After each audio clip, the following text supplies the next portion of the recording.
Alrighty, yo, what is going on, everybody? It's your boy, Mr. DDG94, back with another reaction video. Today, we finna react to Diddy, the homie Diddy Conway, man. Make sure y'all go subscribe to his channel, run the likes up, the views, up the comments, up the subscribers up over there. His channel, you already know they show love over here. We're gonna show love right back. This is movie villains versus the actual villains, part Savant. But anyways, though, without further ado, let's get right into it.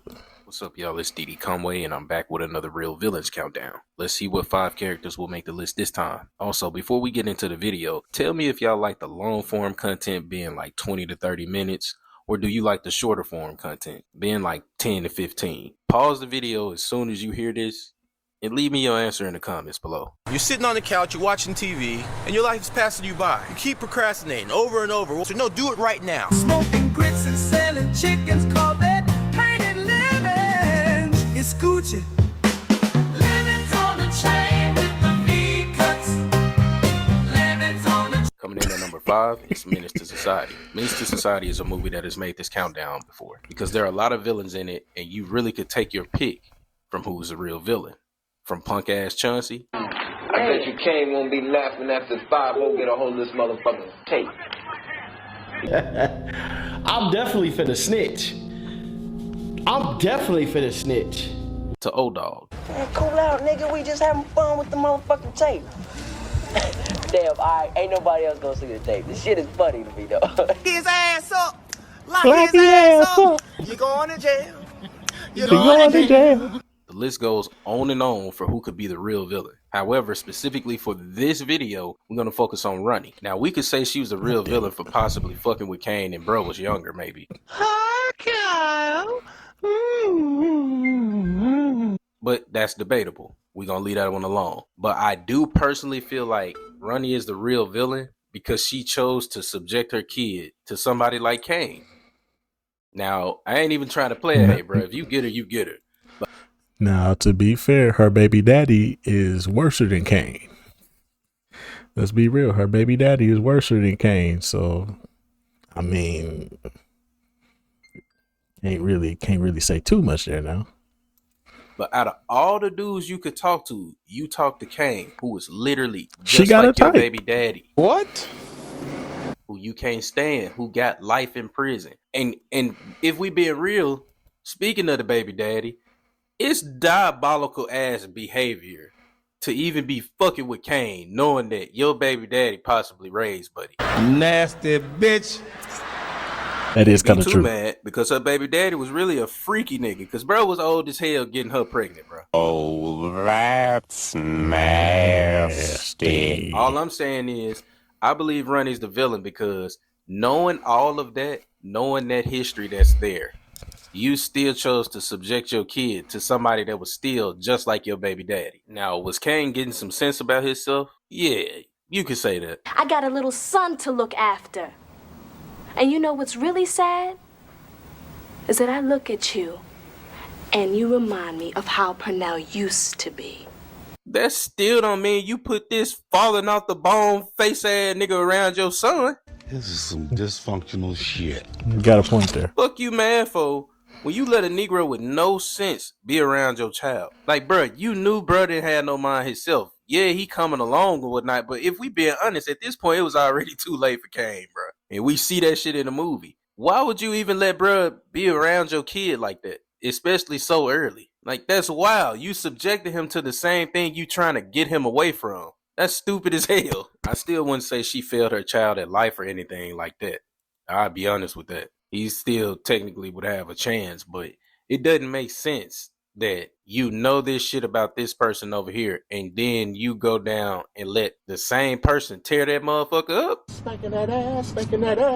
The baby daddy friend at that, who technically helped raise this nigga. It shouldn't have been surprising to her that this man would show her son how to use a gun. I really feel like, bro, sometimes you gotta say no in certain situations. Like, You really do. you might want to fuck with this man, but you know you finna go on to bigger and better. Bro has a little bit of sense. Yes, is that enough to put your kid around this nigga? Let him move? Like, bro, Fuck no. him moving with her really didn't make no fucking sense. Man, sit your Dumb dumb ass down. down. Part of me personally feels like she should have just focused solely on her child. You already moving. about to move somewhere else. Just focus on your child. She was thinking with that moot, that coochie. That's part of it. But it doesn't make sense to put yourself in a position to have to raise 2 kids. Coming in at number 4 is Lottery Ticket. Bow Wow and Brandon T. Jackson gave millennials one of the last great coming-of-age type of hood classics in Lottery Ticket. It's one that I can watch over and over again, no problems. I'm broke, nigga. I'm broke. So broke. If a nigga rob me, he'll just be practicing. Watching is knowing that the real villain is indeed the Debo variant himself, Lorenzo. Little bitch! Think you gonna get over on me? Wake your bitch ass up, Lucky Charms. Man, was a Alabama mega slave, Frederick Douglass looking at nigga. He ain't just no normal nigga, he's super nigga. But truth be told, he isn't the biggest villain. Kevin's hunchback of Negro dame ass grandma is. Yep, for sure. Shut your bitch ass up! Kevin's grandma caused most of the problems by letting it slip up to that Kevin had that money. She's easily one of the worst grandmas in the world, bro. And I don't care what anyone says. If anyone had a duty to keep Kevin safe, after learning some information like winning the lottery, it's 2 people. It's her big back ass and Kevin himself. But instead, she let it slip up and it ended up getting out to the whole hood. That's one of them things that the minute that it leaves your mouth, you should expect the next 5 people to know after that, and the next 5 and the next 5, till damn near everybody know. But I can't give her all the blame though. See, it's in my opinion that one should keep certain information to themselves. Some things that when you hear them or when you receive certain information, you should keep it to the point where you damn near forget about it. It shouldn't even leave your mouth. You shouldn't even tell nobody. Don't show nobody. Facts. Don't tell nobody. Which is why Kevin is the villain too. And there's 2 reasons why I say this. Number 1, he shouldn't have told his grandma shit. Once he found out he won, he shouldn't have reacted. He shouldn't have told his grandma. Because let's be for real, y'all. We know our family members. Yep. We know what family member you can tell something and you'll never hear about it again unless you bring it up. And we know what family members that the minute that you tell them, you might as well have got on the intercom and told everybody. So Kevin played himself when he told his grandma because he wasn't being realistic and being real about the situation. And honestly, like, you knew your grandma was a snitch, bro. Like, you knew your grandma couldn't hold water. That should have been the last person that found out. I think winning the lottery should be something that make you become like realistic in that moment about who you tell. That's not just some information that you get and you just tell anyone. You have to treat that shit like top secret information that you need a security clearance for. We top flight security of the world, Craig. The number 2 reason Kevin is a villain is because of how he chose to handle himself after the fact that everyone knew he won. Look, Doug, that's the boss. You disrespect him, you disrespect me. Now let's get us some shoes. Bitch. Let's go. Let's do it. I'm rich, bitch. That man took all these rinky-dink junk ass niggas out, knowing they was real tube steak eaters. These folk did not fuck with this man for real. Just knew he had that money. Ain't no way the whole hood found out you hit the lottery, bro, and you entertained it. In real life, someone would have been jumped to make him lose that damn ticket. Bruh should have dipped the minute that he found out. If we be honest, the minute that he won, he should have dipped. As soon as I got my check, I was gone. Coming in at number 3, it's Life. The movie Life, starring Eddie Murphy and Martin Lawrence, is a movie that I can say grew on me with time. I didn't necessarily like it at first, but over time, the story of persistence. The only time they used to show Life on television, aside from like HBO and Stars and Cinemax and all that shit, you know, they would show this pretty frequently. But the only time you see on like regular TV, like basic cable, was they always would play this after the Saturday night All-Star game every fucking year. Every year they would play Life right after it. I don't know why TNT did that, but they just did, bro. They did it all the way up to, I want to say, 2011. That was the last time I ever saw them play Life. After the slam dunk contest. After the slam dunk contest, they would always play Life. They stopped doing it after that. I don't know what happened with the 2012 dunk contest, but whatever. Persistence through hardship was something that I really respected, because I believe it's beauty in the struggle before you obtain what you're trying to go to. Like, yeah, it won't be easy along the way, but enjoy that grind getting to where you at, because when you look back, That won't be the same. Also, for me, it gets funnier the more I watch it. Your hand nice and supple, like a lady. This nigga gay as hell. Watching it usually comes with a debate of whose fault it is that they went to jail, Ray or Claude. And I personally feel like Ray is the real villain. For what? That upper room, nigga. The upper room. Dead as hell. Now, we do know the white man is the one that framed them, and obviously that's the real reason why they in jail. But for serious purpose, we'll say Ray is the real villain. Because for all the good he did, his decisions ultimately cost them folks basically their whole life. Man, fuck that cheap ass watch, man. Now, did Ray save Claude's life from Rick James? He didn't know who he was fucking with. But you do. I'm Rick James, bitch. Yes, he did. Enjoy yourself. You gotta give him his credit for that. Now, the biggest reason I'll say Ray was the villain is because sometimes that one bad mistake can outweigh all the goods you did. And that's just a reality of life. All types of bullshit can happen. But instead of them stopping in that small town, just, man, getting on the road, getting the job done, that man had to focus on that fucking watch. Man, fuck that cheap ass watch, man. That one mistake of them stopping for fun ultimately cost them their freedom. If they don't stop for bullshit, then Ray doesn't get his charismatic koala bear looking ass gypped in the card game, which will lead to mistake number 2. Looking for a watch on a dead nigga in down south Jim Crow era. Mississippi at that. Guilty! That nigga is guilty! Bruh, it didn't matter if that body was black, white, Puerto Rican, Asian. They was going down for it regardless because 1, of the blood on Claw's shirt, and 2, Ray being caught looking for the watch. Man, fuck that cheap ass watch, man. Y'all folks are black, down south, next to a dead body. They was going down anyway. The minute y'all seen that body, it was time to go. Like y'all already cost y'allself some time, and he wanted to keep gambling. He wanted to get that watch back. It was time to go, bro. It wasn't time to look for that watch. The minute that body fell, it was time to go. Y'all already had illegal liquor on y'all. So moving more cautiously, it should have been a thing. It shouldn't have been this thing of, hey, let's be like very nonchalant about what we doing. No, get to point, go from point A to point B, which is something I firmly believe in. If you carrying something illegal, the more stops you make, the more time you give yourself to end up in trouble. If Ray had just accepted that loss was gone, they probably wouldn't have went to jail. Coming in at number 2, House Party with Kid and Play. House Party is a classic film that generations will forever come across or be introduced to in some form or fashion. It shouldn't be remade, redone, remixed. Man, don't touch that bitch.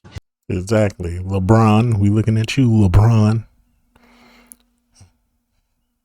I finally watched this goddamn godforsaken movie, and LeBron, stop touching movies, bro. You're not gonna went to the league, right? What? Cut that bitch off! As many times as I've talked about this movie, I have zero clue as to how it hasn't made a real villains countdown. But it's here now. And when you watch, you immediately know that the group full force is indeed the real villain. These folk look like they belong in the sewer. Man, grown human nigga turtle looking at niggas. Yeah, man. I mean, I be alone with a woman sometimes, and I'm damn near about ready to wax that ass, and all I can do is vision this fool, man. Hey, yo, what the fuck? They rightfully are the real villains. But hell no. Play Boston baby eating ass nigga. Get your garbage ass down here. See, Play wasn't a good friend at all. Not at all. He was selfish as hell. Yep. Selfish and self-centered. You don't know how to load things scientifically. No, leave it. You See, that shit right there would have pissed me the fuck. You not finna fuck my equipment up to fit in your raggedy ass car. I don't like that shit for sure, bro. I don't like that shit. That man Play treated Bilal like dirt. Smooth squirrel looking at nigga. Ain't no way your friend a DJ with all that expensive ass equipment and you disrespectfully load that shit like that. I would have had to whip his ass, and that might have been the last day we was friends. Cause I would have had to do this Q-tip fade ass nigga dirty as hell. Cause you. But then again, you know, Bilal probably needed that money. You know what I'm saying? He probably needed that money.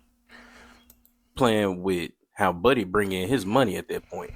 At the point that I have a friend that do something like what Play did, we just wouldn't be cool. All that shit would have had to come up out that trunk. Bilal was a real friend, and Play's treatment of Buddy was crazy as hell. The whole first movie for sure, but definitely in the second movie too, but not as much. Like you bullied Bilal like that, but you was a hoe when you got bullied by some human bulldog looking at niggas. On my hair, I smell pussy. You better lower your motherfucking voice.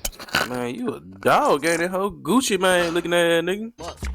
I bet these streets scrapped up, smoking scroll. Another reason why Play is the real villain. You see your boy in dire need of help, running for his fucking life, and you drive clean past him. Yo, wasn't that kid? Was it? Skip on these motherfucking nuts. I'll never understand how y'all stay friends with dude. Several times, kids should have knocked some sense into Play, but he kept being friends with Buddy, even to college. And that's when Play proved itself to be the most ultimate mega piece of shit ever. Well, at least I'm not the irresponsible one who left his check around and I'd be tempted by it. You know what I'm saying? Bitch, ass, yucca. This man took his best friend check for college just to get scammed. I look at that as almost like spitting in my face. Easily grinds for you to get knocked the fuck out. He was a real villain because he was never truly a friend. A friend. Me personally, I wouldn't take this level of disrespect. For him to take that money for school was damn near like a nigga life. And even to think about doing the opposite with it shows me that bro really wasn't a friend. Like if it came to more drastic measures, like my thinking with something like that is if you'll do that now, then when it comes to more drastic measures, I won't be shit to you. People like that kind of dangerous to be around. Yep. Because if it come for your time to be up, or if it's you versus them, you know it's gonna always be them. Coming in at number 1, it's Marcus from Boomerang. The movie Boomerang starring Eddie Murphy will forever be remembered. I don't want to blow my own horn, but I'm really qualified. You shouldn't have to blow your own horn. Suck it, nigga! It's one thing to watch this when you're younger and feel like Jacqueline was the biggest villain. However, never thinking anything about Marcus. Man, I always knew Eddie Murphy was the goddamn villain of this goddamn movie. Eddie was his own biggest enemy. However, getting older is realizing Marcus was indeed the real villain, and he brought a lot of this shit on himself. Bro was a true dog ass nigga. You are going to turn down a pussy like this? Staring you smack in your face? No man can turn down this pussy.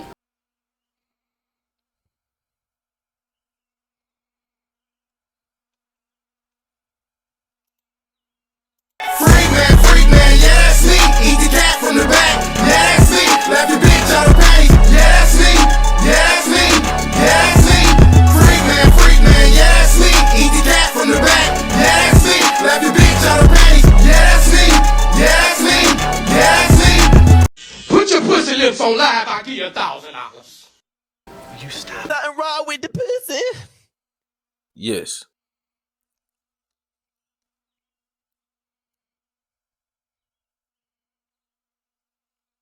I ain't gonna lie to you. Hear me out.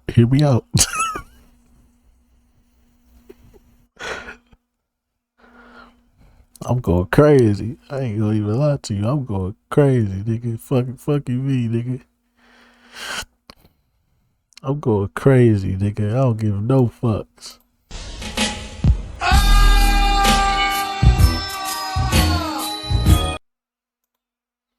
You's a freaky ass nigga.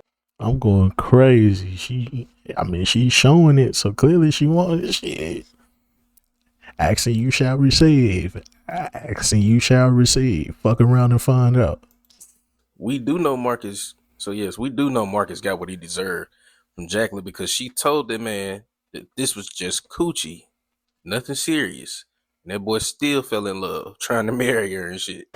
Man, sit your dumb ass down. However, I don't think Jackie's the real villain for letting him know what it is off top and playing his game.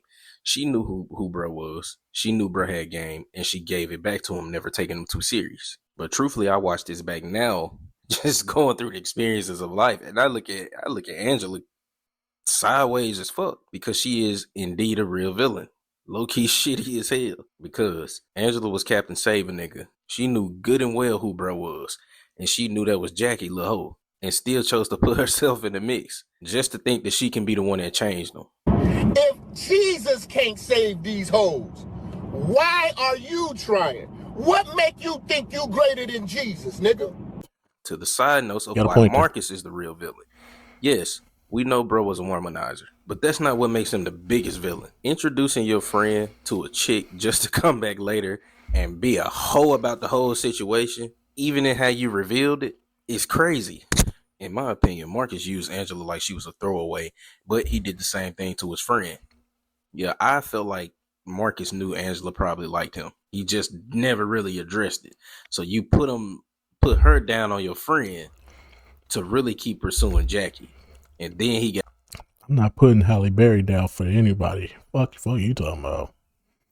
Fuck Robin. No offense, but fuck Robin Givens. I'm going straight for Halle Berry. No questions asked. That dogged out. What sex is to you? Nothing, huh? What happened to caring and sharing and commitment? I know. I am Joe Blow, the lover man. You should be paying me, bitch.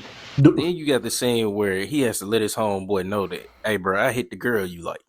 Hey, how are things with you and Angela? You something, bitch, ass, yucca.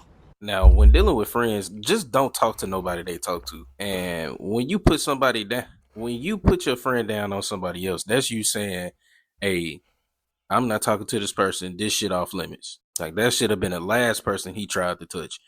She should have immediately been off limits. But bruh, little fade ass ended up falling in love with her, inviting her over on Thanksgiving, which makes zero sense. You invited both of these niggas over. And when the dinner was done, you shouldn't have let her keep trying to stick around. You should have kicked her out, which would ultimately lead to her busting it open because you didn't. Holy shit, I'm gonna come. When you blur the lines with your friends, that's the risk you run. Marcus had multiple times to do the right thing, but chose to break that bro code and wife this girl, which is also part of the problem that I had with Angela. Bro, Angela was low-key or high-key a pygmy. Her little fat ass wanted to be picked. Man, watch this scene. I know it's none of my business what's going on with you and Marcus, but can you try to take it easy on him, please? What type of shit is this, Angela? Spanish Shih Tzu looking at nigga. She's simp as hell. She's simp as hell. Hold on. Hey! Hold on. Really, nigga? You gonna go as far as to confront the girl because you really like Marcus. But she knew that was Jackie work. But you gonna keep pursuing Marcus, dookie daiquiri drinking ass, because you have simp behavior. See, what she did, in my opinion, was the equivalent of a nigga going to the strip club, falling in love with the stripper saying, you don't have to be here. Anyway, so that's just gonna about do it for this one, man. I will see you all in the next video. Shout out to DD Conway. Make sure y'all go subscribe to his channel, man. For them likes up, the views of the comments up over there on his channel. And I'll see you all in the next video. Till then, peace out.